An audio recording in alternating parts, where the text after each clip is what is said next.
What's up, everybody, and welcome to Bump and Run. I'm Pete Colasano, joined as always by my good friend, Mr. Scott Bracey.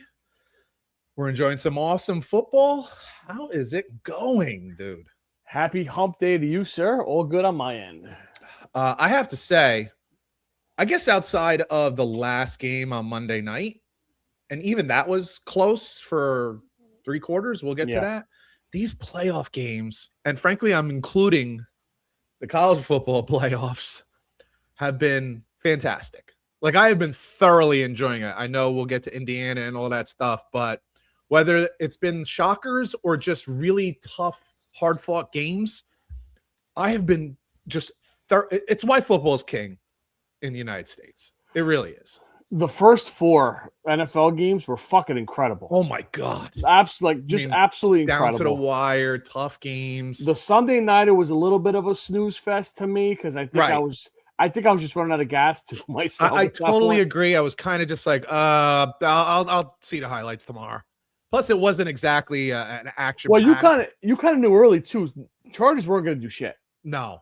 And then it got worse. So I'm like, yeah, this is over. Yeah, but in general, it's just. But even still, it was a close game. You know, it wasn't some blowout. And then Monday night was what it was, which, frankly, as a football game, was a stinker. But we'll get to all that in a minute. I wanted to start off with this. You know, a couple weeks ago, I opened with the idea of how the one great thing about the NIL and a transfer portal, but this is specifically about NIL, was that quarterbacks get to stay in school longer. And it's probably a good thing because a lot of times these guys are coming out and the reality is they need more snaps. They need more games. They need to see defenses more. They need to get used to reading defense and stuff like that. And the fact that they're making money and staying in school instead of rushing to college, I think is a good thing. We see that today. I don't know if you saw the news. Dante Moore said he's staying another season. So, and he probably needs it. And if we're honest, I don't know when it started, but say like 5-6 years ago, Dante Moore would probably be entering the NFL draft right now. Sure. So on that side of it, it's a good thing. Guys are getting paid. Quarterbacks are, being taken care of. They're able to stay in school longer.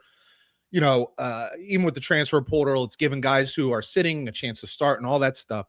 But there is a downside, and it's a dark side, and it's a dark side that you don't see talked about much on ESPN or Fox Sports or CBS, because it really is kind of gross when you think about it.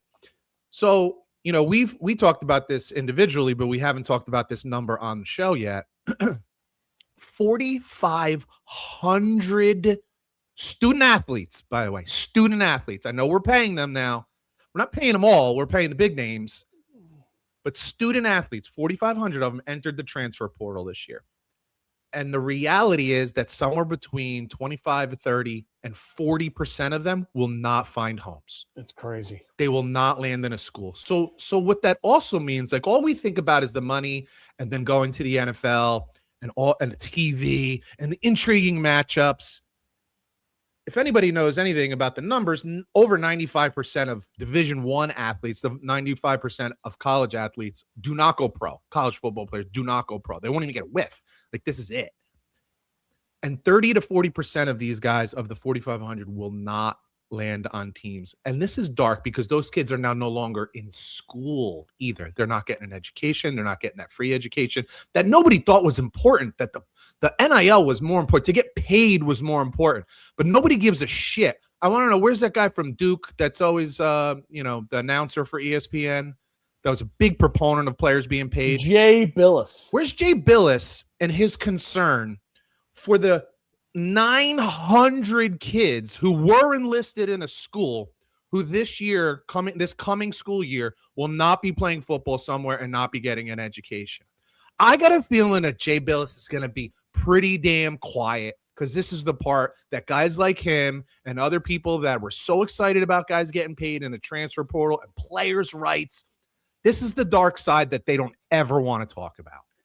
Now, is this bad advice from agents, coaches? Well, the problem, here's a bigger part. You mentioned agents. Do you know that there are no rules? So in the NFL, there are rules for what an agent can be. Sure. Like, there's a whole process they have to go to. They have to have certain credentials. There's dates. There's right, to be an agent.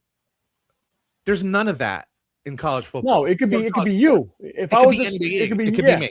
You're 100% right. It could just be me. So, like, for example, we saw the quarterback for Washington. I can't think of his name right now. College? Yeah.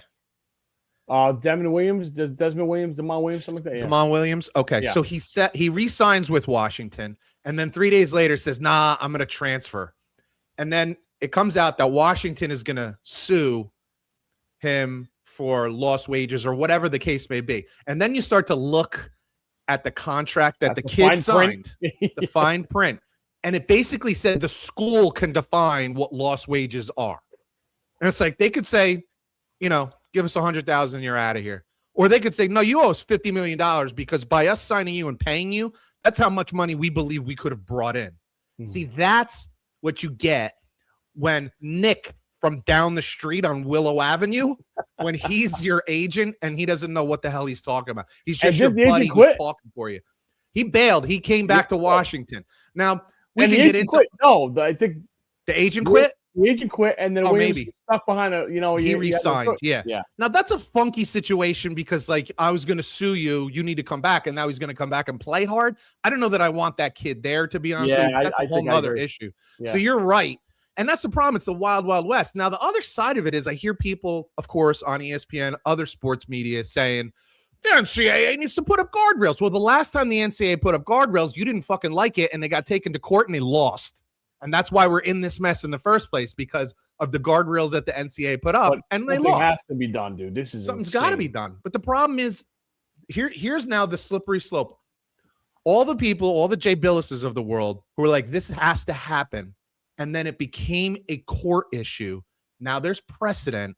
And now what will happen is every time the NCAA wants to put guardrails up, those guardrails will be taken to court by some player who doesn't like those rules. And now the precedent is that the NCAA will lose. What right do you have to say that a kid has to stay at school? So it's ugly now. That's why the NCAA needs a fucking man in charge, a president, somebody. My point is, like, you're right. You're right. But now this will continue to be an ongoing legal battle, and it'll be out of that person's hands. It'll now constantly be taken to court, and it's going to be ugly. It's slowly ruining college football. It may, but what I'm talking about is more important than just ruining college football.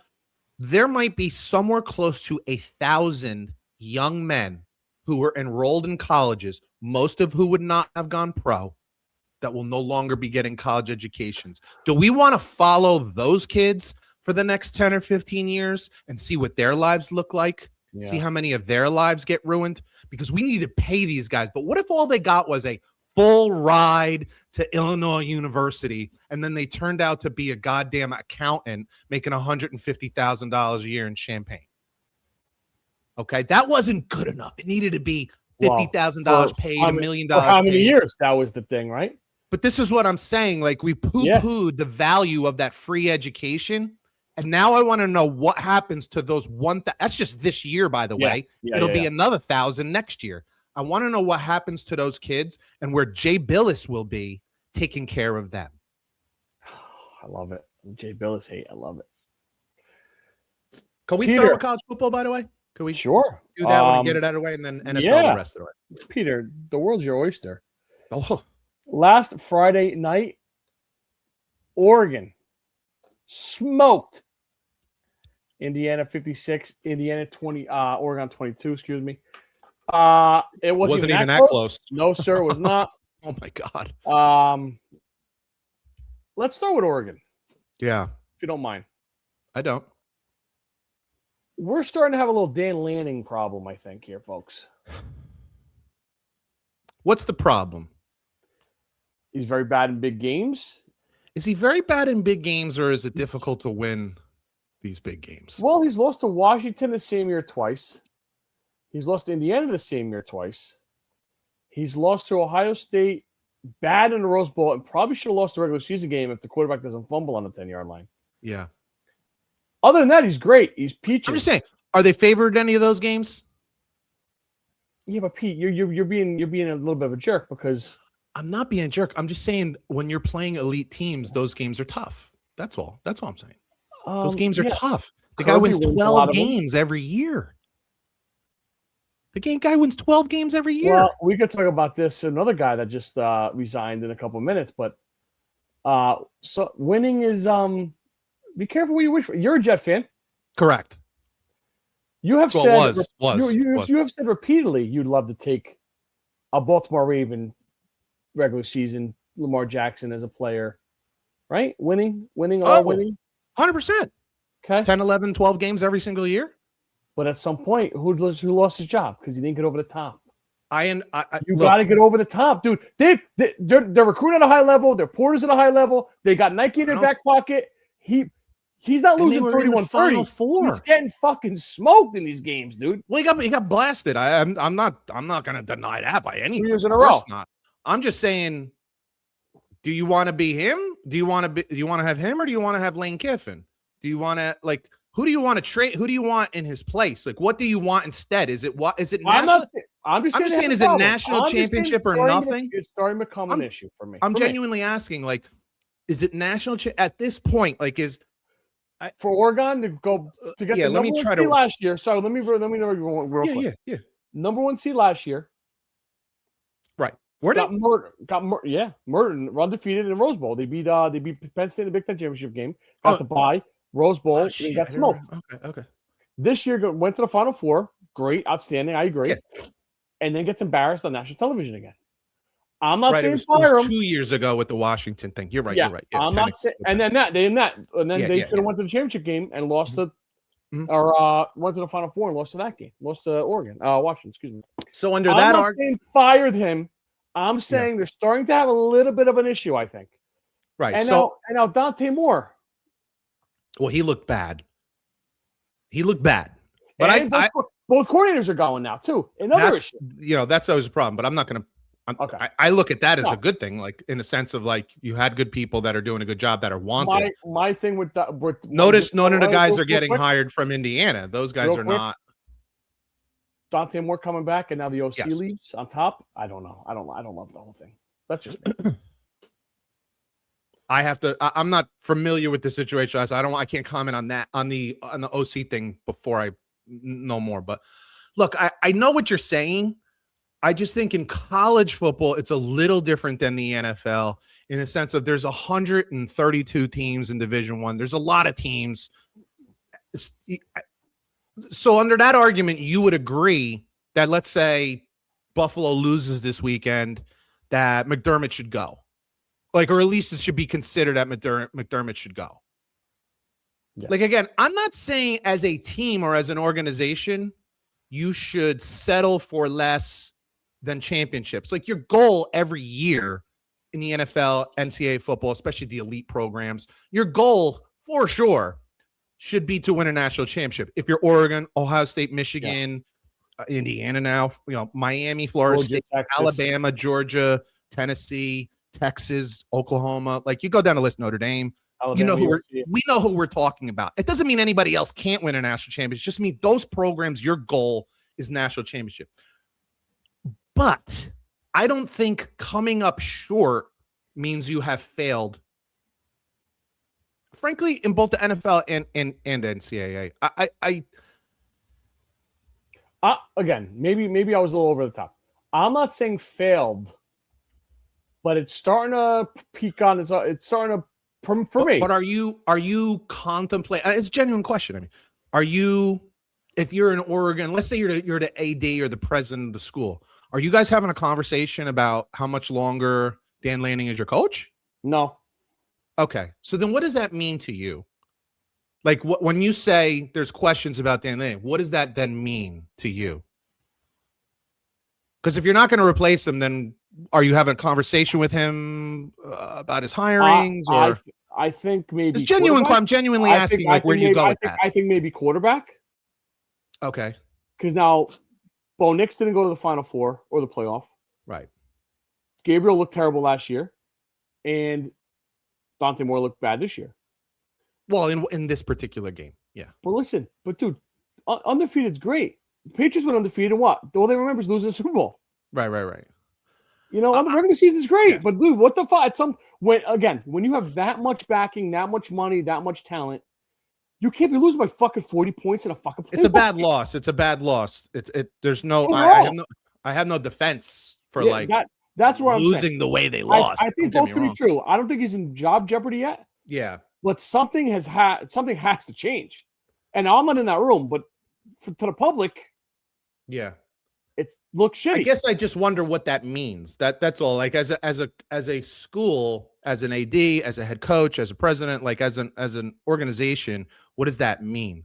See, I kind of look at it as like, here's the other real quick. Sorry to interrupt. Yeah, no. Who was a coach? I'm putting these thoughts together because you're making a hell of a statement that I didn't think about. So that's why I'm I'm kind of all over. Yeah, me too. And I apologize. Who's the coach? No, that's the fun part. Who was the coach before Dan Lanning in Oregon? Was it Cristobal? Yes, it was. Wasn't it? Yeah. Yes, it was. Yeah. And he wasn't nearly as successful. No, he was not. Absolutely not. As Dan Lanning. And he's home, and NIL was just starting, I think, when he was at Oregon or whatever, too. So to be fair, but it is kind of funny though that they're playing in the championship game. Isn't that Miami, something? right? I know that is something. That is something. Yeah, it's a funny thing, man, because look, trust me when I tell you, nobody puts more pressure on a coach than the coach himself. Yeah. Like you don't go into a gig like that being satisfied with Final Four. Trust me, Signetti was not fine with getting however far Indiana got last year. And like, hey, Indiana's never done this before. This is good enough. He wasn't thinking that, trust me. Like, no coach is thinking that. Like, you always want the whole shebang. You want the whole thing. I'm just saying your question feeds into an ongoing narrative on TV and radio.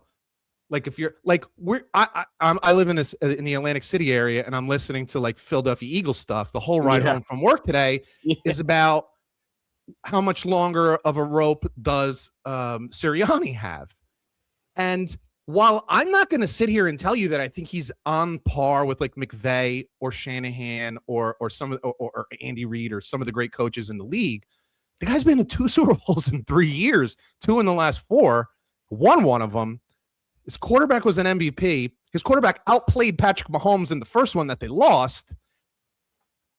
And there's pressure. Meanwhile, at the same time, Mike Tomlin resigns after 19 years, and the guy hasn't won a playoff game in 9 years or 10 years. Like, the narrative right now is like, and that's why I bring up McDermott and the pressure on McDermott. There's talk because Green Bay lost that Matt LaFleur was on the hot seat. Like, I've never seen in my life so many guys that are winning and successful that their names come up to be replaced. Like, it's just wild to me. And I guess maybe as a former coach, I'm a little biased, and I'm like, Jesus Christ, folks, can we like have some reasonable standards here?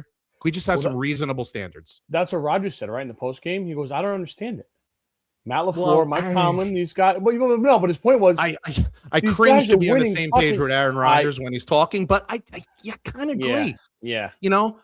We even talked about, now Mike Tomlin to me is a little bit different because he's been there for so long. And let's be fair, and we'll talk about this later. He's been mediocre for a long time. But I'm saying Dan Lanning's been Final Four, playoffs every year, elite program. Just careful what you wish for. You replace them. What are you replacing them with? And then what does that look like? And you think like, oh, it's an upgrade. Are you sure? Because this is cool. If you're a kid going to Oregon right now, if you're a student, not a player, just like a student who goes to the game, bro, this is freaking awesome. Like, your team is the shit every year. You're elite. When you go play Ohio State, you're thinking you can win. Do you know how many teams in the country, when they play Michigan at their peak, when they play Ohio State, when they play Alabama, think they can win? There's like 5. And you're one of them year in, year out. That's all. Like, and I don't think you're saying like he's on a hot seat, but it leads to that question. I guess that's where I'm going. And as a former coach, I'm like, Jesus Christ, man. Like, can we be happy? Could we want more, but be happy with what we have? You know what I mean? Can I have a full belly after dinner and yet say, you know what? I could have cooked that steak a little better. It could have been a little more medium rare. That was a little too medium.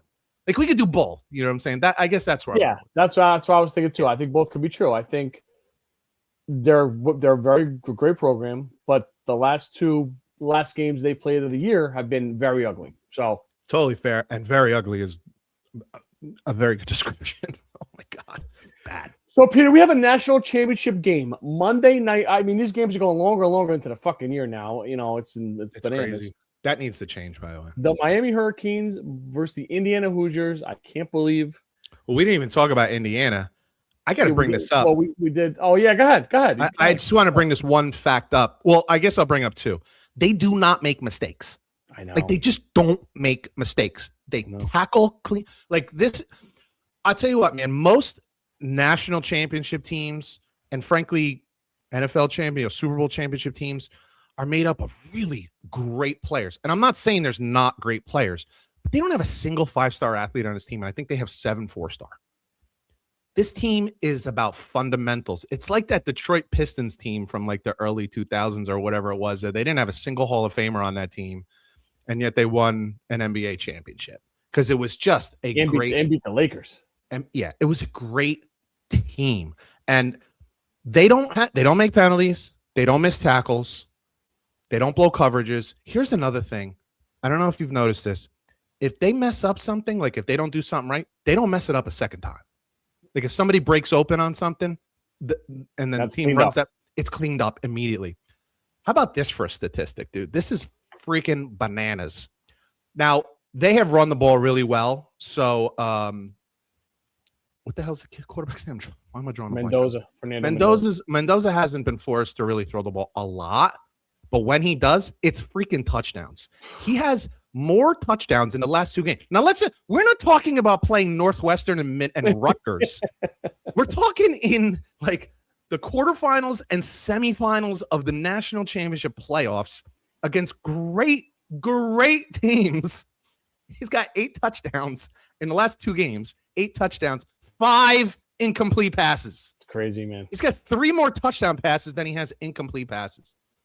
Like, it's just, as a coach, it's a beautiful thing to see. It's a beautiful thing to watch because these guys are very well coached.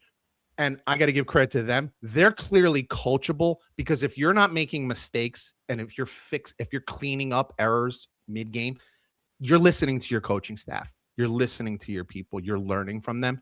So it's a very much a symbiotic relationship. We've heard Cignetti talk about he doesn't necessarily go for the best players. He goes for great players who clearly have great character. Like he specifically looks for guys that love football, love to be coached up, and he just has his way of finding those guys, and it's working. Okay, and watching that, it really is. It's a hell of a thing to watch. It's a hell of a thing to watch. They're very impressive because they're not Miami. They don't have these individual guys that just run a 4.2 40 or are getting 22 sacks. Like it's not that. It is an all-around 11-man team effort on every play. How long do you think he can do this by not really recruiting great and just going to the portal? Well, they just signed a quarterback. Yeah, I don't know. That's a really good question. My guess is nothing stays the same, right? Right. So my guess is they'll start getting even better players because now those 5-star guys who never considered Indiana, it's not to say that 5-star players don't have good character. Some of them don't. But some of them do. And maybe those guys do start coming to Indiana. I mean, as you watched him, wouldn't you want to play for Cignetti? Don't you want to play for a national championship? Don't you want to stand next to that guy? Don't you want to have Fernando Mendoza with that big smile on his face? Don't you want to have him next to you? I like that Cignetti has a little hardball, a little weird, little. He's a little eccentric for sure. Something there. Yeah, man. He never looks happy, never smiles. He's a strange dude. He's definitely a strange dude. But he's also super hungry. Like he's super determined. He let his hair down a little bit after the game when they were like, I know you're probably already thinking about the next game. And he was like, hey, I ain't thinking about the next game. I'm thinking about cracking open a beer. Like at least he kind of loosened up for a minute and it was nice to see. And he's got like a weird grin. Then he goes right back to like evil current. Right to work. Yeah, right to work. So very impressive by Indiana. It's so weird though that it took so long for him to get hired on a big job. Well, he was an assistant with Saban, right? But he wasn't a coordinator. No, and then he was. That's why he was a James Madison. It's a little weird of a path, but hey, hats off to him, man. He said he took a bet on himself. He said he had no chance of getting a big time coaching job, so he said, "I'm going to go take a small job." He'd be better on himself. And now he's it turning worked. down Penn State and fucking Florida and stuff. It's And the crazy. Raiders and probably other NFL options. Yeah, Yeah. it's true. True. To be a god, because what he's doing in Indiana, he'll be remembered decades after he's gone. Oh man, Gano's joining us after all. What this guy is fucking full of gas. Carson Beck against Indiana's defense. I think he's going to make a couple mistakes in this game. Well, he usually does. He usually does. Okay, he usually does. But he covered himself in a beautiful blanket last week with the way he finished that game. So right now, most people are letting go of any of those bad games, any of those bad moments. And the other thing was he's clearly made some changes too. He's taking fewer risks unless it's absolutely necessary. He's not forcing things. He'll take a sack. He'll throw the ball away where I don't want to say used to as if it's never going to happen again, but he was taking more risks and now he's a little more risk averse. I think the coaches got to him and said, look, we got a friggin' phenomenal defense. Let's not give the game away. Let's take what we can get when we can get it. No damage in punting. So at least it looks like that right now. So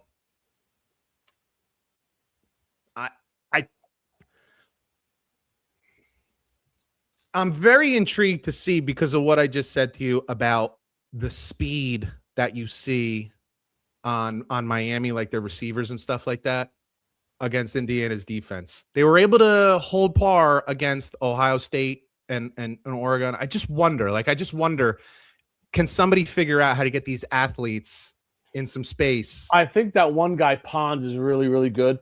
He's the one who opened up the game with the pick six. I think if you kind of put him on Tony, or you put him on the second receiver and double team Tony, I think it could be enough. But yeah, they are a little limited. Miami's a little limited, but I don't know. It really is a fascinating game. The line is 8 points. I'm sorry, it's up to 8.5, which is amazing to me. Yeah, I know. I'm a lot more intrigued. The whole reason I've been riding Miami as much as I have in the playoffs is because of that defense. You know, when I took them against Texas A&M, I just think that defense is special. And I'll say, like, this is the best defenses that Indiana has faced all season. I think it's even better than Ohio State's defense. Their front is so goddamn good. Like, it's a really strong defense. They're missing one guy. I think they're going to be two.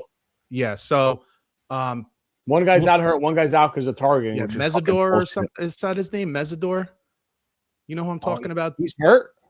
Yeah, I don't know if he's playing or not. I know there's another guy in the secondary that's hurt too. Yeah, he was banged up. Maybe he's playing, maybe he's not. But if he's not playing, that one hurts. That one hurts a lot. But I'm fascinated by it. And you know the funny thing, we talked about this last week, but I can't let it go.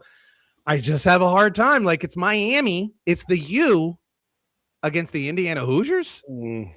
Like, your brain almost won't let you go there, man. I know. Indiana's favored by 8.5, and we're all like, what is that? Are they fucking crazy? I don't know. They just beat Oregon by 30. So I don't know. Maybe it's not crazy. Peter, the NFL, what? I just want to do you think Miami has an advantage anywhere?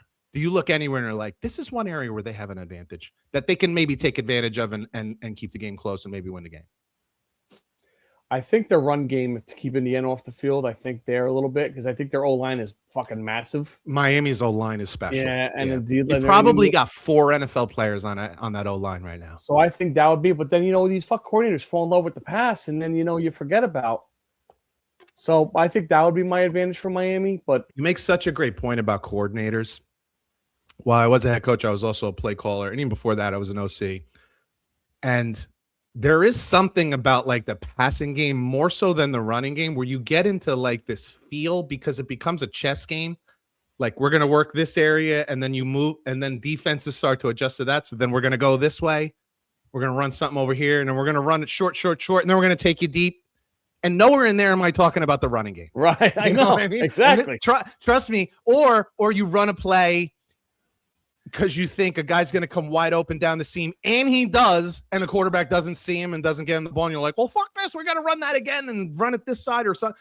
Like, it's a lot easier to find rhythm and come off a play like we did this, now let's do this, and then after that we can do this. That the feel for that is much more in the passing game than it is in the running. Sure. You know what I mean? So I think that's what happens to a lot of guys, and I totally understand. And then, unless you're just getting 8 yards of carry, then it's just fucking. Then it's easy. Then it's just because we're fucking mauling them. Then it's a fireable offense if you don't give them the fucking ball. Yeah. We're just mauling these guys. Just keep giving it to them. Let's go. I could tell you a quick story, man. When I was in my second to last year of playing college football, like I was at Montclair State, and we were playing. It was Jersey City at the time. I think it's actually called a different name now. I'm not sure, but we're just running the ball down their throats. And we're running this like it's like a GT play. It's like everyone on the right side, let's say, blocks down, and then our fullback, who was like 240, like he was just a beast. It was him to kick out the defensive end, and then it's just like a dive where you run off tackle, but it's just a power where it's just down and kick out with the fullback. And their D end was a little undersized, and it looked like he was actually blocking downhill on this poor kid. And I feel like he just kept mauling him so much that the kid just kept trying to get lower and lower, so he didn't get pushed back. And he just kept coming on top of him hard. And I was like, I remember walking there, we were coming back to the huddle, and I'm like, dude, I'm starting to feel bad for that kid. Like, you're just crushing him. And we just kept running the same goddamn play because it was like you just can't physically stop us. Yeah. You know, Michigan does that sometimes against team where they're just leaning on you for too long, and you can't do it. There's no scheme. It's not about scheme. It's just about fucking better than you, man. Oh, God, I hope we get back to that. Anywho, you will. NFL wild card Saturday afternoon. The LA Rams made it scary, but they came out on top 34-31 at Carolina.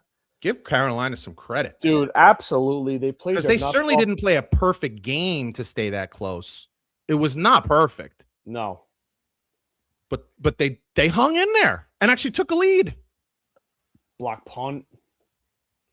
Right? There's a block punt in the second half of that game. You got to do what you got to do. Stafford, a little sluggish early, hits his hand on a helmet on the follow-through, which sucks if you've ever done that. Run game a little sluggish, but Stafford throwing darts at the end of the game, dude. So good. God damn it. You know what's crazy? There are a handful of guys, and I mean a handful, like a few, couple, 3, I don't know. You get the ball back in the fourth quarter under 2 minutes. If you're a Rams fan, if you're a Bills fan, if you're a Chiefs fan, this year Broncos maybe now 100 times. I was say maybe if you're a Bears fan at this year. Like, you're almost just like, you almost throw your feet up on the ottoman and you're like, all right, go ahead. Like, could Matt Stafford, when he came into the huddle, when that drive started, could he have looked any more comfortable? No. What? There's no, like, all right, come on, boys, let's go. It was just like, let's go. It'll be fine. And just ding, ding, ding, ding, ding, ding, ding, score. Like, what? What? It's just amazing, man. Some of these dudes, wow, just super talented, man. Super smart. A lot of that's experience. They've seen it all. They know what you're going to do. You're not surprising them. In a 2-minute drill, offenses and defenses, there's not much time in between plays. So defenses have to be, I don't want to say vanilla, but they have to be a little more basic because you can't get into like too many stunts. Plus, at that point, Carolina's just not trying to give up a touchdown. So I don't want to call it prevent, but it was prevent-like, which I fucking hate. It never works out. It almost always doesn't work out. But, man, it's something else. Now, Puka Nacua is fucking great, too. He's really good, but Matt Stafford also puts him in a perfect position every time, catching a ball to get yards after the catch, which is friggin' huge. It's one thing just to make the catch. It's another thing to get the ball in a position. And this is what Bill Walsh was huge on this when he kind of initiated, the West Coast offense.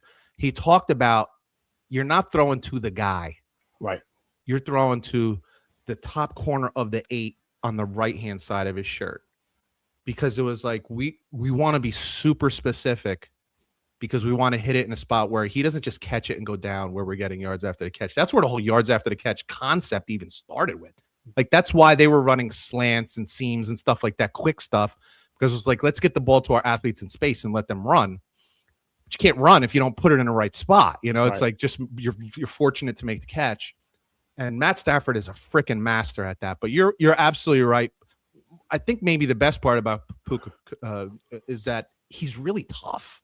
Like, I don't mean tough like he doesn't get hurt, because he does. But I mean, he's very, how about I use this and say, he's very physical. Yeah. Like, he's not a lightweight where he just goes down. Like, you got to tackle him. He's not just going down, you know? So that helps him a lot, because it's a scoring machine, man. Peter, night game, Chicago Bears 31, Green Bay. Wait. What? I have one question for you. Oh. Because Bryce Young played really, really well. They signed him for his 5th-year option, which is smart. What if he has another season like he did this year? Or what if he improves just a little? I think he might improve just a little. I think he might too. They took a big step this year. I could see them taking another step next year. I think if he does that, I think he's the guy. You got to. I mean, you're going to give him 55, 60 million? Yeah. Wow. Yeah. Yep. We'll have this discussion later. Yeah, I think I'm going to. Yeah. Because what's your option? What are you going to go get, Aaron Rodgers? Well, that's always the case, right? You can get Malik Willis? This is always the case. We talked about this with the Dak Prescott signing. What are you going to do if you don't? These guys kind of have you by the short and curlies, man. Like, what are you going to do if you don't? You going with Joe Milton? That's what I mean. Maybe. I know. Maybe. You ain't going to keep your job very long. I mean, Jerry Jones will keep his job, but head coach ain't keeping his job very long. GM's not, well, Jerry's not going anywhere, but on another team, the GM would be gone. So that's the conundrum, right? It's like, if you don't, then you better have something ready to go. Yep. He's just so little. He throws a beautiful ball. I seen him grow in leaps and bounds this year. So yeah, I'm not totally against that. That's what I like. So small, man. That's the part that scares me, is just his size. It's just so little. I don't know how long he can sustain it. How many years can he sustain it for? Well, I think with them, they always have to try to focus on a good run game. And I think that's the sheer I think that helps a lot. Yeah. You even look at Miami with Tua and stuff like that. In the second half of the year, when they really, really locked in on the running game, it helped. And that's one thing. And that's one thing Arizona never did for Kyler. They never got a run game. Completely agree. The Bears come back about 3 times in this game. 31, Incredible. Packers 27. Incredible. This is a bad loss for LaFleur and Jordan Love, man. Goodness There's gracious. no way around it. There's no way around. Would they get 3 points in the second half or 6 points? No, they got 1 touchdown. The guy missed the extra point. Right, yeah. 6 points in the second half. Unacceptable. Huge lead. Look, the other thing is that bothers me is, like, as from a Green Bay perspective, Chicago's going to make this fourth quarter push. I know. It's coming. They've been doing it all year. Come on, man. How are you not prepared for that? How are you not at least mentally prepared for that? And they took the foot off the gas. That's the thing that bothers me. Like, just keep it going. You're beating them with the running game. You're throwing a ball all over the goddamn place. They took the foot off the gas, man. And I forget who I was talking to about this. I think I was talking about one of the guys at work. I said, man, you just have to keep going, because when you take your foot off the gas, it's really hard. Momentum. We talked about this how many times now over the last few weeks. Momentum in football is unlike any other sport, and it's just hard to get it going again. And they kind of took their foot off the gas and just never were able to press on the pedal again. It's not practice. This is going to sound like a stupid question to you. Well, maybe it's not, because it's you and me. Do the Packers have too many outside weapons? Watson, Reed, Dobbs, Kraft, but he's out. Maybe they have too many Wicks, good, but no great. Dude, Golden, the rookie. It's like too many subs in and out. Like, can we get fucking 3 of the same guys? I don't know if that's a problem, because even like if you look at how well Golden played, he had a very below average year for that a was first his round best pick. game that was his best game of the year. Yeah, so I'm just saying, like, did you expect that? Did you see that coming? I like Watson. Watson's great. Didn't. Watson's a really good player. Yeah, I think hurt all the time though. Golden. Yeah, I know. It's just part of the problem. Yeah, it's a good question. I'm not sure about that. It just seems like they never had the same personnel on the field. Like, it was driving me crazy. Like, I had no horse in the race, but I'm like, dude. Yeah. I don't think that was the issue in this particular game. That may be something to think about moving forward. Like, let's get a little more stability Yeah. Part of that is also like, the relationship between a quarterback and a receiver, knowing what they're going to do without actually saying anything. You can only do that by being with the same guy all the time. Right. You see that kind of with Baker Mayfield and Mike Evans. We've seen that you kind of see it with Puka and just for an example, look at the Bears with Colson Lovely and Williams the last 6 weeks. Right. They formed the fucking chemistry where the ball's going to him and they still can't stop it. It's hard to have a go-to guy if you don't have a go-to guy. Like if you don't have that guy that's always there with you. Yeah. So it's something it's something that they should definitely consider. It just wasn't the problem in this game. No, I scored 20 something points in the first half. You got to fucking close out that game. You have to close out that game. You need to score at least 10, 14 more points and close out that game. You need to have a 3-touchdown lead with 3 minutes left so that the Bears don't look at it as like, we got a chance here. I got to be honest with you though. This this is like a future-looking thing. I'm not talking about the rest of this year or sustainable for the Bears. It just feels very Washington Commanders like. We saw this exact story from the Washington Commanders last year, pulling rabbits out of hats against the Bears even.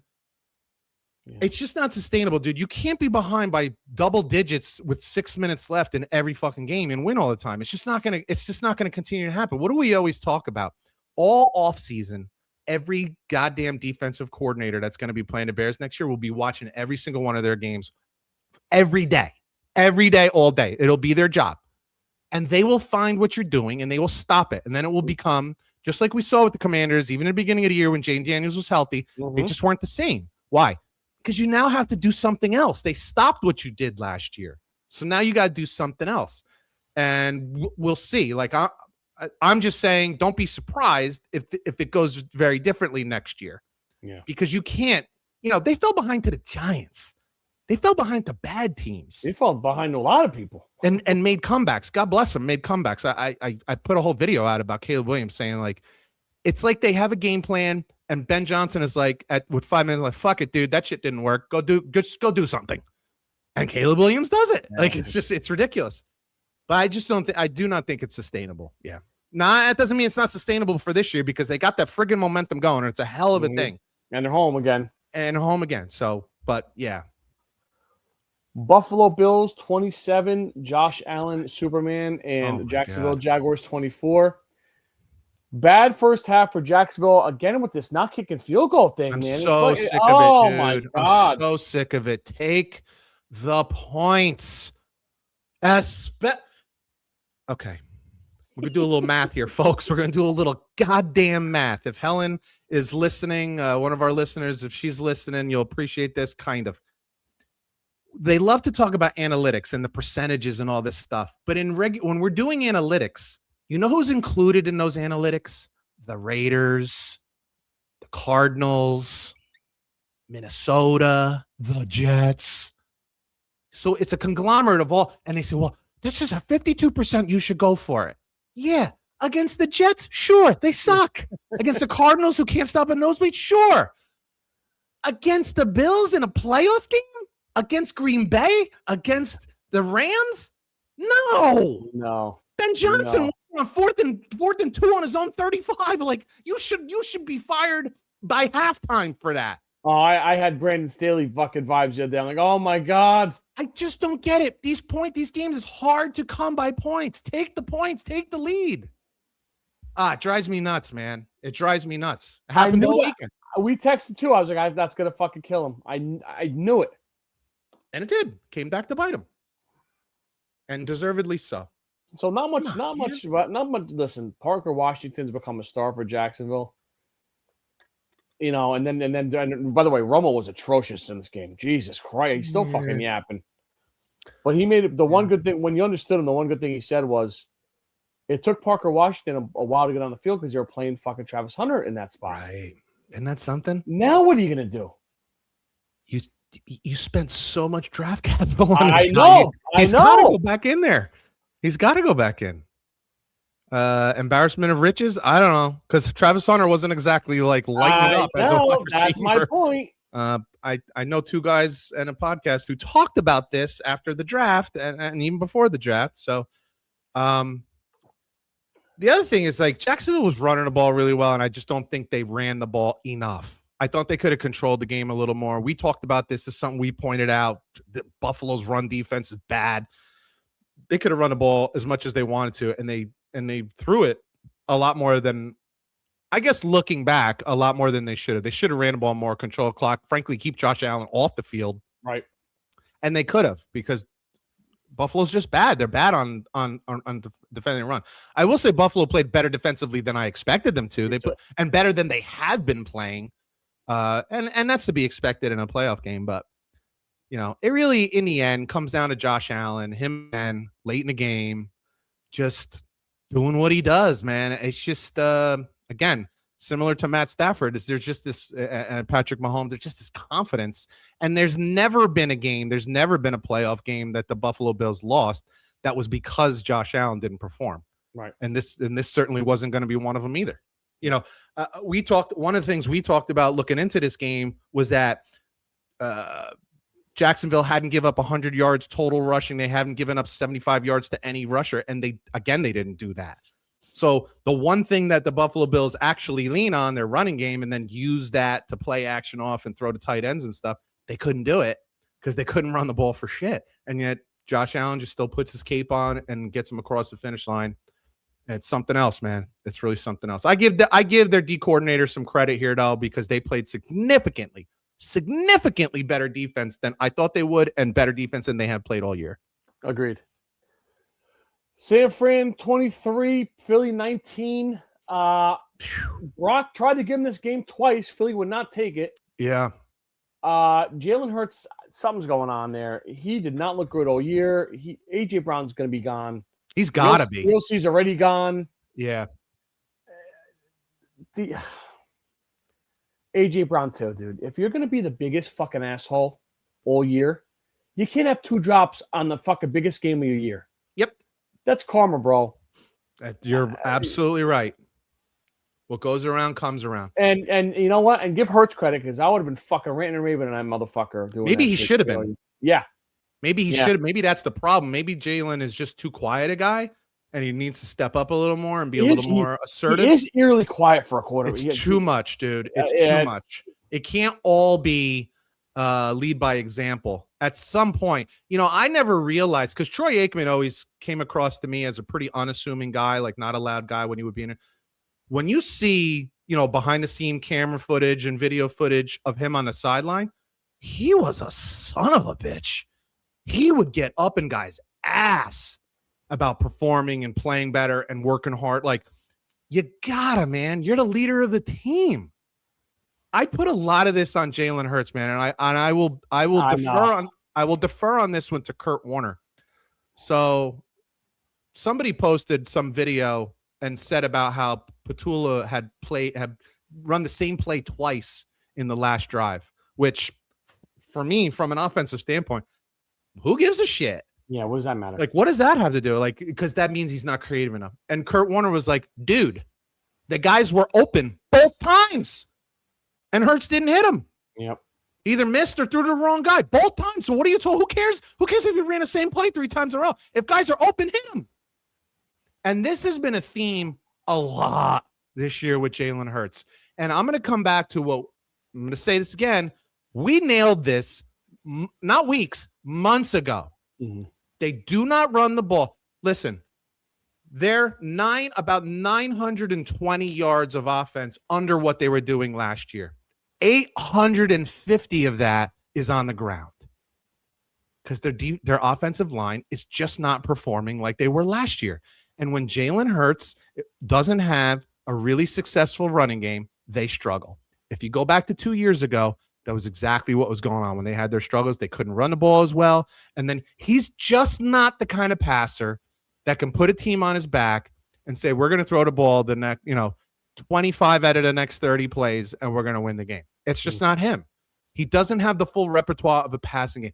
The other side of it is he just doesn't run the ball like he did last year. Now, I don't know. I can't sit here and tell you that that's a coaching decision or a Jalen Hurts saying, I want to elongate my career, so I'm not going to run as much.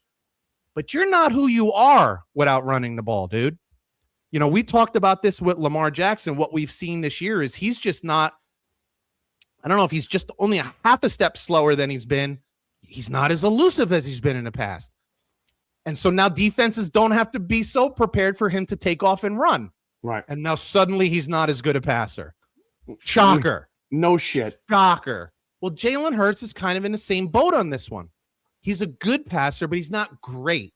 And now that he's not running the ball, you're just not as dangerous as a pure he's not Matt Stafford in the pocket. He's not Josh Allen in a pocket. And Josh Allen is a runner. Right. He's not Joe Burrow from the pocket. He's not even Dak Prescott from the pocket. So he's just not as dangerous a player if he's not taking off and running. As for the Niners, good win. Feel bad for Kittle. McCaffrey's fantastic. Yeah. Hats off to Salah. Did a great job in this one. God. He should be. I think there's an award. He's going to get a job. I think there's an award for assistant coach of the year. Yes, there is. There is, right? Yes, sir. He's got to get it. Because what he has done with this defense, literally like spit and bubble gum. It could be him. It could be the Texan guy, a defensive coordinator. It could be. He's not missing all his pieces. I know, like, he's done a great job. Right. I'm not trying to. I'm just looking at it more from a, how the hell is this happening right now? No, it's fair. Like, that's what I mean by it. Like, I'm blown away. And let's be fair also. Let's give some credit to the guys that are on the field. They're making plays. Yes. It's a lot more bend and don't break defense than it used to be. Whatever. They're not breaking. No. They're giving up field goals, not touchdowns. It's very impressive. Even last week in Seattle, they gave him 13 points. Absolutely. And even on the offensive side, Kittle goes down. There's been no Brendan Ayuk. Pearsall's been gone half the year. Pearsall's out again. Trent Williams has missed a lot of games, and yet they're still winning. This is a masterclass in coaching this year. Yeah, agreed. No offense to the guys who are filling in; they're doing a fantastic job. I think deserve all the praise in the world. But this doesn't happen. This kind of thing doesn't happen. It's one thing to make the playoffs. It's another thing to then go and win a road game. Losing Kittle, no Pearsall, like what? Like, just really impressive to me. New England 16, LA Chargers 3. Not much to talk about in this one. No. New England did its job, held serve at home. Chargers, the line really showed in this game how beat up and banged up it was. Disaster. Herbert had no chance. None. I'm really curious. I think he dropped back 45 times and got hit 23 of them. Dude, there's no way to get any kind of momentum going when you're getting hit on the way back to the airport too. It was rough. It was rough. Chargers, we'll see next year. They fired the OC already. A lot of talent, but again, we've been saying it. Well, I've been saying it more than you have. Yeah, Herbert again. I give him a little bit more of a pass than years past. Right. So that's why I put out a video yesterday, because I knew I'd catch some heat with this one. I don't know if you saw it or not about Justin You're Herbert. blowing Justin. I know. I said there are 2, maybe 3 teams in the NFL that wouldn't trade their quarterback for Justin Herbert. I stand by this, by the way, and every GM would agree. You wouldn't trade him for Bo Nix? No, I wouldn't. That your GM would. Sean Payton would. Trust me. Okay. And I'm not talking, there's an argument for like guys that are on their rookie contract that are performing well, Caleb Williams, CJ Stroud, that kind of thing. That's different. I'm talking if you're going to pay a guy $50-60 million a year, there's Josh Allen, there's Pat Mahomes. When Drake May is making that kind of money, maybe because of his size and stature and arm strength and stuff like that. I don't think so, because the guy's never on the field. He's never on all the time too. Just because he's on the field doesn't mean he's productive. But he's on the field. The best ability is availability. How's it going for him? Look, that's not what we're talking about here. Oh, but if you can argue one way, I'll argue the other way. That's okay. I'm just saying you got to be on the field to play. That you got to be on the field to play. You want to say Lamar Jackson? Lamar Jackson has missed games every single year. That's why they're not in the playoffs right now. And I love him busting on Lamar, but he's won playoff games too. Herbert's done shit. He's played significantly more playoff games too. I'm telling you, this is not like just my opinion. NFL executives, when they were polled on this, there's basically 3 teams that wouldn't take Justin Herbert over their guy. There's 3. Bro, Tim Tebow's got a playoff win over fucking. And I'm sure you think Tim Tebow's better than Justin Herbert, right? I know, but I just want a bunch of ball. Yeah. Ladies and gentlemen, a moment of silence. We have 18 years. Mike Tomlin, he has said goodbye to the Pittsburgh Steelers after a 30-6 shellacking, although it was 7-6 in the fourth quarter, 10-6 in the fourth quarter. Yeah. I think it's time. I think most of the Steeler fans I know are rejoicing. Completely agree. However, if they're rejoicing, there's a couple. You should be reconsidering rejoicing. Couple in my life. Yeah, you should reconsider rejoicing. With that said, I agree. It's time, and I think it should be a respectful goodbye, not a rejoicing goodbye. Now, I'm of the mindset that Mike Tomlin is a good coach, not a great coach. Everybody wants to say, "Oh, the last 4 years he didn't have a franchise quarterback. It's hard to win." He had Ben Roethlisberger, who won 2 Super Bowls, went to 3. He had Ben Roethlisberger 15 years. So don't tell me he didn't have a Hall of Fame quarterback, an elite quarterback in his prime. He did. And some of those years they didn't win. And none of those years, other than the first year, none of those years did they win Super Bowls. So I'm just saying, I think maybe we're overestimating Mike Tomlin a little bit. We want him to be thought of as great, and I just think he's good to very good. And there's nothing wrong with that, by the way. I respect the hell out of the Pittsburgh Steelers for hanging with their guy and sticking with him for a long time, because that creates stability. The reason that they won, they hadn't had a losing season in 18 years or whatever the hell it is, it's not just because Mike Tomlin is the coach. It's because every year they know Mike Tomlin's going to be the coach. That stability is why you can get free agents. That stability is why players stay and don't leave. Right. It's because of the stability. It's not just because he's a great X's and O's and motivational guy. It's not just that. It's that organizational stability. With that said, I just don't think it's good enough to get 9 wins, 10 wins. At some point, it's got to be a little more. No, it doesn't necessarily. And I don't want to be a hypocrite from what I said earlier in the program about like, it can't just be Super Bowl or bust every time. I'm not saying it should have been a Super Bowl, but you got to get some playoff wins, at least first round wins. Game once in a while. Yeah, advance once in a while. And frankly, the last 4, at least 4, have been I think it's 5 actually, have been double-digit losses. So now you're making a playoffs, but you're not even competitive. No, and then what that really means is you're not competing for a champ. You're not competing for a championship. Forget about winning it. It's hard. One team wins. That doesn't mean everybody else sucks. When people, Kansas City sucked last year. What's a goddamn Super Bowl? They didn't suck. Your team sucked. Their team didn't suck. They sucked in one game. Just happened to be the biggest one game. Yeah. But you gotta show that you can compete for a championship. That's all. And they just really haven't for a while now, man. At least a decade, and that's a long time in this business. Some of these guys don't even get a more than 1 year. Ask Antonio Pierce if he's got a decade to coach his team. I think he'd like a decade to take a run at something. So part of that is just smart, decision making by the Pittsburgh Steelers and creating stability and not chaos. That has a lot to do with why they've been successful. Sure. So I personally, I wouldn't be surprised if he does not take a coaching job this coming season, go into the booth. Yeah. I think he could be wildly entertaining, take a step back, decide whether or not, doing any gig for 20 years, basically, it's a long time. That's a career. So he might want to just totally change it up, go into the booth.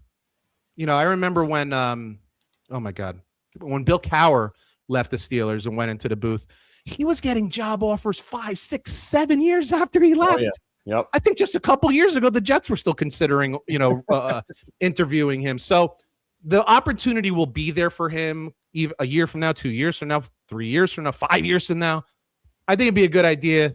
Take a step back and recharge the batteries a little bit and see what you want to do. I think he could be wildly entertaining, whether it be in the booth or in the studio. I think he could probably make more money than he's ever made as a coach. I'd like to see him on CBS with Cowher. Tell some stories. Wouldn't that be something? Wouldn't that be fascinating? Oh, my God. They got a spot open now. Matt Ryan taking the Falcon personnel job or whatever. Right. Peter, we are at the NFL divisional round of the playoffs. 4:30, CBS. The Buffalo Bills go to my Denver Broncos. Yeah. Look, Josh Allen, there are some players that you just have a hard time betting against the player. Mm-hmm. Denver is so much better than the Bills, except for Josh Allen. I don't know about that. I do. I think they're better as a whole, but yeah, the one That's guy, what I mean. the one They're guy in the so way, much better. the one guy in the way is fucking Josh And Allen. that's not to take anything away from Bo Nix. I like Bo Nix a lot. I think he's a really good pro quarterback. I think he's going to continue to improve. Look at how much he's done in a short period of time. We're blowing Caleb Williams for the job he's done this year. Anybody want to talk about Bo Nix and the job he's done this year? How he's the job he did last year?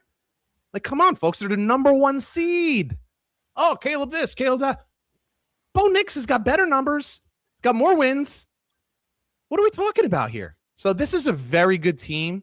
I didn't bet this game. This is not one of my picks because I really have a hard time going against Denver. I know that Jacksonville went in there and won that game, but they went in there and won that game because they have a hellacious defense. Buffalo does not. And Buffalo's banged up like crazy. Buffalo's banged up, and Denver's coming off rest. That's a big ask. However, that scares me with a Sean Payton team this year. They have not looked good early. We'll see. And I do not want to give Josh Allen a fucking 14-0 lead either. Everything changes in the playoffs. The intensity level goes up. I can't imagine they're going to come out flat. I just can't imagine it. I mean, and a coach who's made that playoff run multiple times, who's made a playoff run to the Super Bowl, won a Super Bowl. I can't imagine a coach of that quality is going to allow these guys to come out flat. I can't imagine it. This goes without saying. I'm nervous. I'll be nervous the whole way through if we keep going. But the one guy you got to buy and you got to fucking host Josh Allen. The guy's just absolutely fantastic. And he's so likable too. Like that's the other thing. Absolutely. Yeah. 100%. So, yeah. That's why I had to stay away because my head is telling me Denver. I just can't pull the trigger, man. Oh, if this wasn't my team and my fucking weird shit with my teams, you're right. Denver as a whole, they're healthier. Their defense at home, they're rested. Home. But it's still fucking one guy. It's one guy. It's one guy, which is amazing. I know. It's amazing that one player can sway you that much. You know what's so funny? Real quick, everyone's talking about Drake May and Matt Stafford for MVP. What about fucking Josh Allen again? The guy's been incredible. Right? I've said it countless times that no team depends on one player more than they depend on him. No doubt. Obviously, the Rams depend on Matt Stafford. Obviously, every team depends on their quarterback. But they got 2 star receivers, 2-headed monster running game. They need him to do everything, McVay, and not just passing. Like he has to run the ball too. Like he had to do. We didn't even talk about the 9-yard push play. like he just. It's really unfair when you think about it. It's unfair. Like no one player should be asked to do this much. I know he makes a lot of money, and we talk about this all the time, the salary cap affecting a roster. But Jesus Christ, it's not like there's $50 million for Josh Allen and $15 million for the rest of the team. Like there is another $200 million left to spend. And I don't know where it went. I'm looking at the rest of the team, and I'm like, what did it all go to 3 tight ends? Like I don't know where that money went. I mean, it might have. It's wild to me. Like they got to figure that out. But anyway, he is just a very, very special player. The night game, San Francisco goes to Seattle for the 3rd time this year matchup. Listen, division games are always tricky, but it's going to be hard for me to see San Fran win the game. Do I think they can hang around? I think they can hang around. That's the problem. If we're talking about like betting, like I forget what the spread is. I think 7.5. 7.5. I can't imagine Seattle losing this game. I just can't. I just can't see it. They just don't have enough defense, and frankly, don't have enough offense with Kittle out. Like they just don't have enough. Dude, that place is going to be pulsating at fucking. It actually may move 6 inches by the time the game's over. It's going to be next to the baseball stadium when the thing's over. I just don't have the balls to take Seattle minus 7.5. I can't do it. I know, but I can't. I gotta believe Mike Shanahan, Purdy, Jennings. I gotta believe those guys are gonna just at least fight, keep it relatively close, backdoor cover. It's not like Seattle was scoring a lot of points earlier in the season. It's not like they were lighting it up at the last few games of the season. So, you made a good point 2 weeks ago with Sam. I did, didn't I? Once in a while, a quarter moon. With Sam, Don't fuck it up. The defense is not going to lose you this game. This is that game. Just do enough. Yeah. So, dude, you could tell me 17-10 wins this thing. San Fran gets the cover, like something like that. I don't know. It's 17-13 wouldn't shock me at all. I know. So, neither one of those just enough. Is a cover. And if you're Seattle, that's plenty. Just get the win. You're going to be at home next week anyway. No travel. You can tune it up next week if you have to play the Rams or if you have to play the Bears. You can tune it up then if you have to. You tune it up when you need to, but not until you need to. I think this is probably the I'm a little scared of Sam Darnold making mistakes thing that everybody feels. Absolutely. If it was Matt Stafford, you'd just be like, go out there and sling it, dude. Do your thing. Let's go. But Sam's ability to turn the ball over in bunches. Everybody turns the ball over. Matt Stafford threw an intercept. Like, it happens. It's the turning over in bunches. It almost becomes like a virus that spreads that we can't have. That you can't have, especially at home. You had to buy first number 1 seed. You can't do that. So you got to get the win here. Just get the win. And we'll do what we got to do the following week. Yep. That's the kind of feel I'm getting from this game. Yeah, that defense, we didn't even really talk much about Houston's defense. That defense is elite. Seattle's is right there. Like, it's a really good defense. It's fast and physical. They don't really make a lot of mistakes. Just they're gonna hold San Fran to 10, 13 points. Just go win the game. And that's enough.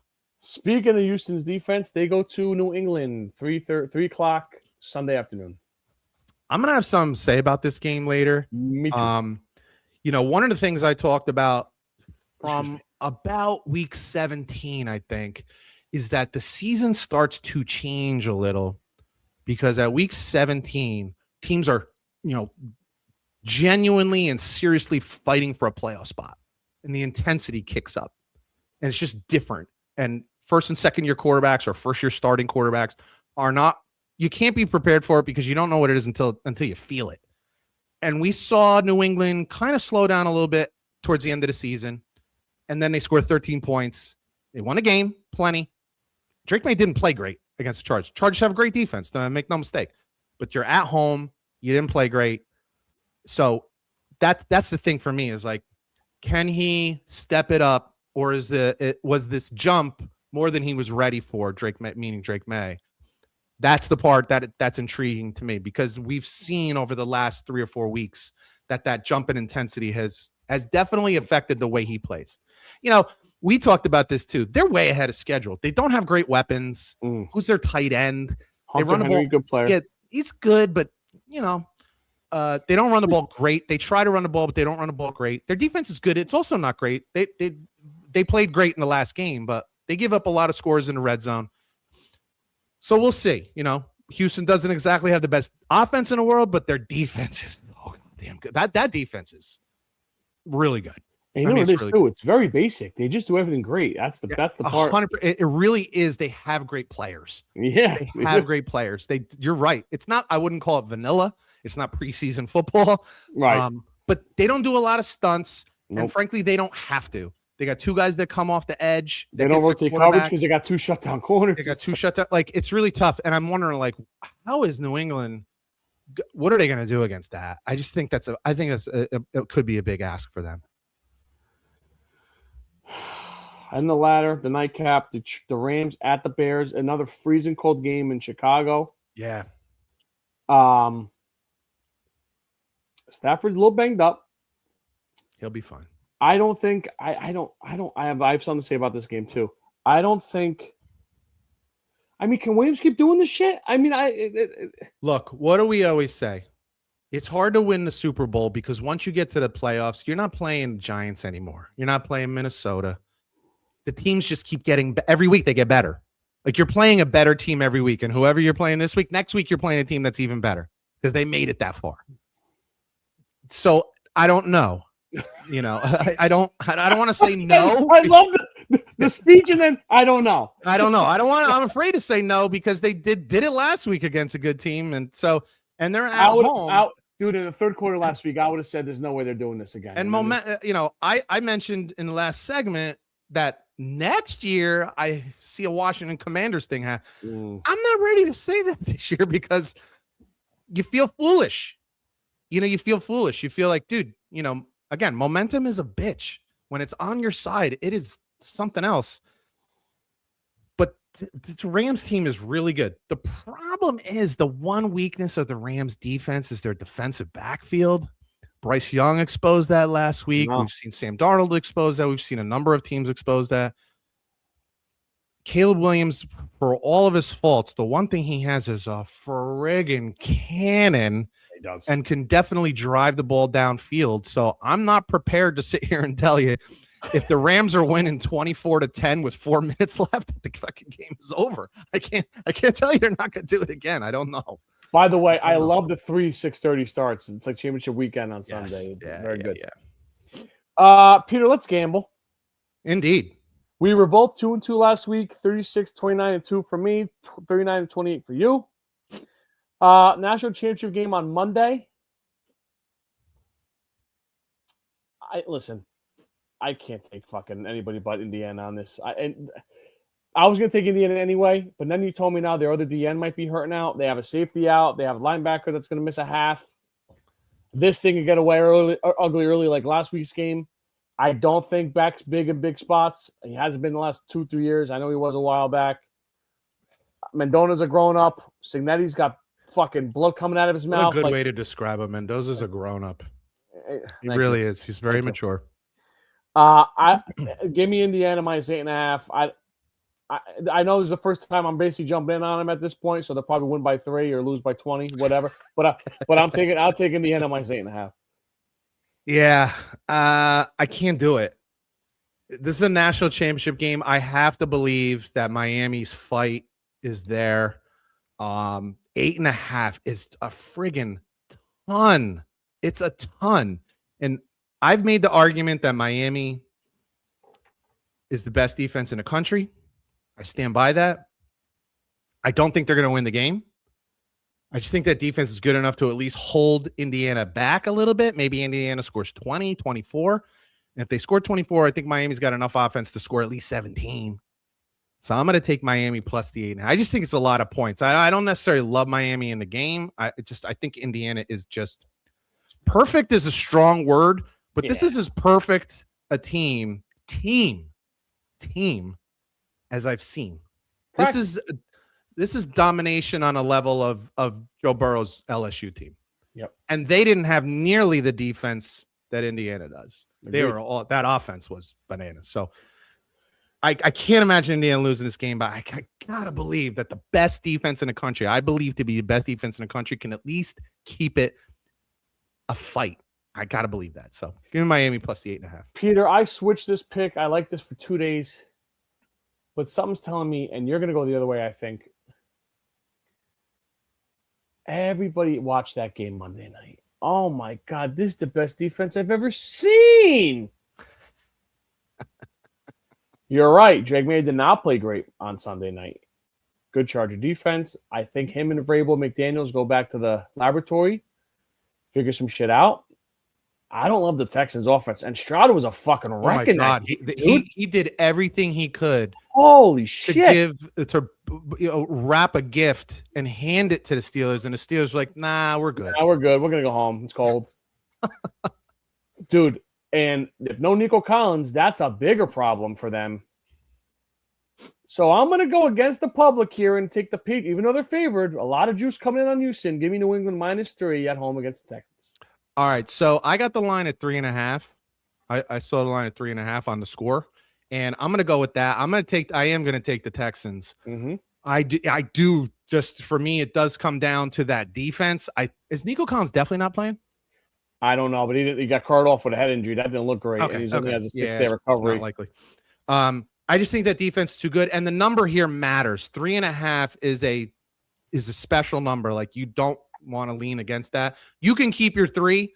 Thank you. I will. We'll say you got your line at a different book than I got mine. Sure. I got 3.5 at the score. So I'm going to take the Texans plus a 3.5. I look at that defense and I say, and then I look at the New England offense and I say, where are these points coming from? Mm-hmm. What do we always say? There's 2 things that travel in this league: running game and defense. And this defense travels very well. And I just don't know how many points how many points above 10 is New England going to get? Because they're going to have to get it more than 10 points to win this game. So I just don't know how many more than 10 they're going to get. I just look at that D and then take a look at the weapons on offense and say, where are you beating them? Where are you scoring from? Where is these scores coming from? It's hard to run against them. Can't throw against them. You're going to get pressure. We got a first-year starting quarterback against a wicked pass rush. I could see mistakes. I could see interceptions. I could see pick sixes. Not a prediction, just something to look out for. Yeah, I'll take the Texans plus the 3.5.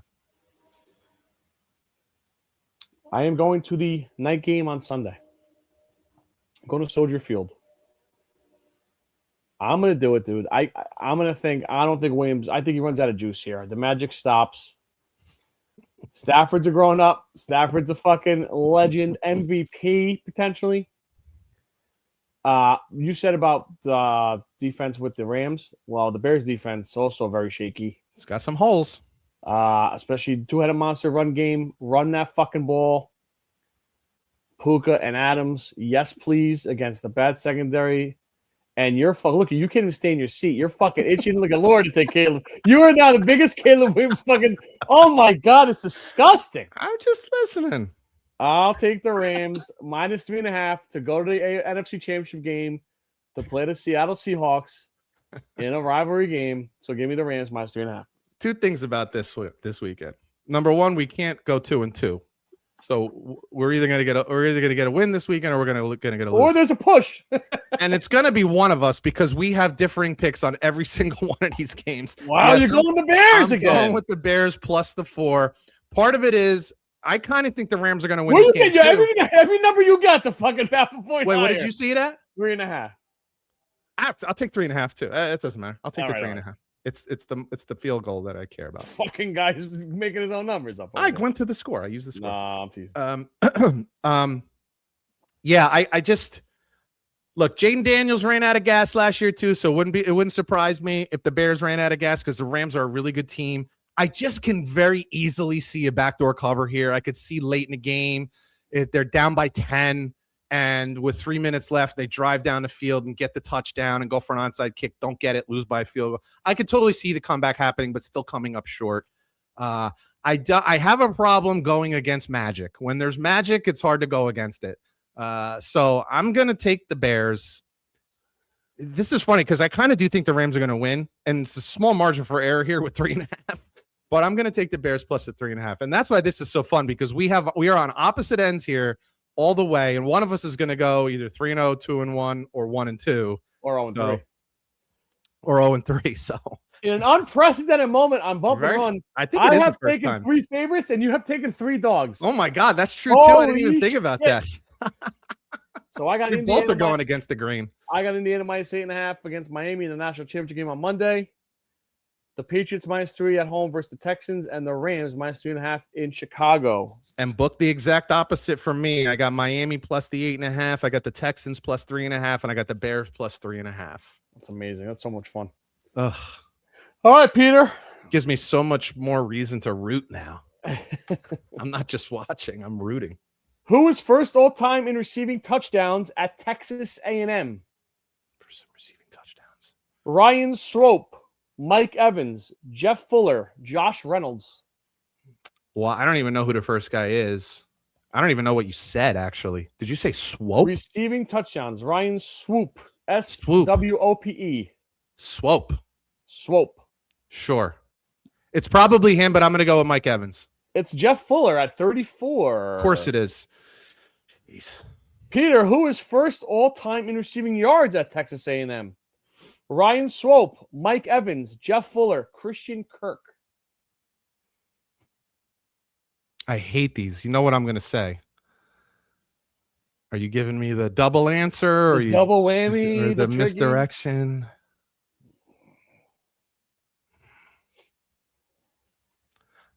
What were the options again? Ryan Swope, Mike Evans, Jeff Fuller, Christian Kirk.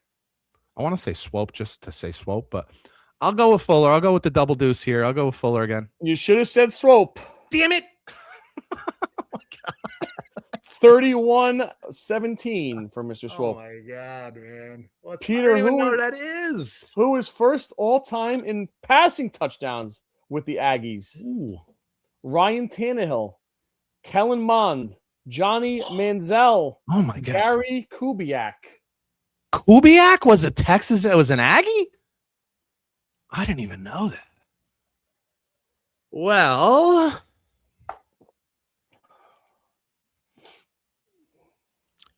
yeah, I don't know if you know this, but Tannehill actually was recruited as a receiver. Of course I know that. What are you talking fucking? I know. Come on. I know.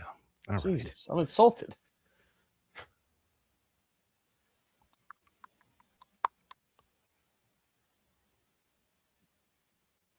Wow, it's a tough one.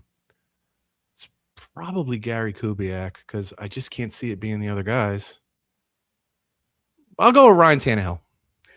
Peter, once upon a time, you had both hands out and mouth open for Kellen Mond. This is true. I did That's who like it him. is. 71. Who's second? Manziel, Really? 63.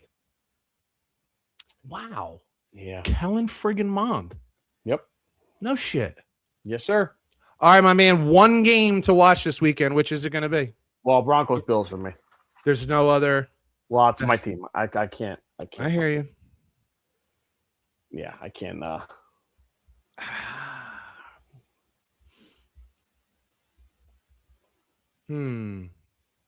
don't think.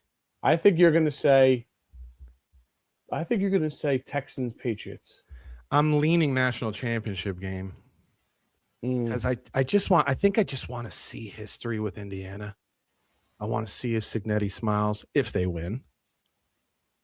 I want to see people cry if Miami wins. That's awful of me to say. Notre Dame. Sorry. Did I say that out loud? Sorry. Excuse me. Oh, we'll end with that. For Scott Brazy, I'm Pete Colasano. You've been listening to Bump and Run, Notre Dame fans. And we'll catch you next week. Later. Go Broncos. Oh, my God. That was hilarious. You set me up perfectly with that, too. You put on a tee, and I'm like, oh, I got to fucking.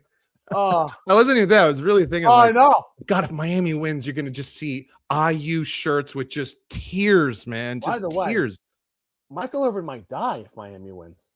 Bro, he's literally back in the 80s snorting coke off strippers' asses. Like, bro, like, take it down a notch, man. Just put the fucking Hurricane, just put the Sebastian mascot on and run around. I saw him dry humping the ground.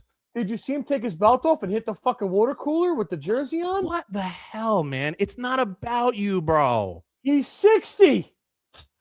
Is he really 60? I mean, let's see. He's got to be something. 60. He might be. He'll be 60 March 5th. I'm 52. Yeah, Jesus Christ. Yeah, it happens quick, doesn't it? I'm going to die soon. Don't say that. All right. I should have the... Jesus Christ. All right. I should have this out tonight. All right. Sounds good, pal. Later. Later. I hope